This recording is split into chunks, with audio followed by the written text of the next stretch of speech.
আপনার সাথে একটা গল্প শেয়ার করি। গল্পটা শোনার পর কমেন্টে আপনার মতামত শেয়ার করবেন। আপনি কি বুঝলেন? এক গ্রামে একজন কৃষক ছিল। কৃষকে হাঁস মুরগি লালন পালন করত। সো ব্যবসায়িক কাজে তাকে তার গ্রাম থেকে অনেক দূরে যেতে হবে, প্রায় 1 মাসের সফরে। সো সে কী করলো, তার বাসার আশেপাশে যেহেতু কেউ নাই, সেখানে একটা শেয়াল ছিল। শেয়ালকে বলল, আমার হাঁস মুরগিগুলি তুমি দেখে রাখবে। শেয়াল বলল, ঠিক আছে। সো শেয়াল কী করলো, 10 দিন 15 দিন সে শিকার করতে পারে নাই কোনো কিছু। সে কী করলো, ক্ষুধার জ্বালায় সে তার হাঁস মুরগি সেগুলো খাওয়া শুরু করলো। যখন কৃষক বাড়িতে ফিরল, তখন এসে দেখলো তার হাঁস মুরগি একটাও নাই। শিয়াল বলল যে পেটে ক্ষুধা ছিল, তার জন্য খেয়ে ফেললাম। কৃষক তাকে ক্ষমা করে দিল, ঠিক আছে চলো।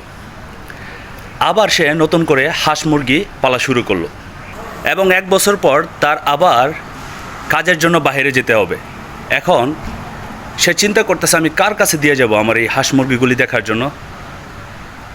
সে আশেপাশে কেউ যেহেতু নাই, সে খুবই চিন্তার মধ্যে আছে। সো সাডেনলি সে চিন্তা করলো, ঠিক আছে, শিয়াল যেহেতু লাস্ট টাইম আমার কাছে তার স্বীকারোক্তি দিছে, আমি তাকে বিশ্বাস করতে পারি। শিয়ালের কাছে আবার তার হাঁস মুরগি দেখার জন্য দায়িত্ব দিয়ে গেল।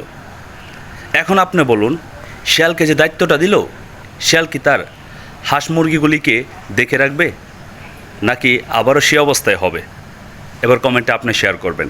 আসলে আপনি কি বুঝলেন, আমি আপনাদেরকে কি বোঝাতে চাইলাম? I hope so. You understand. And you need to take a good decision.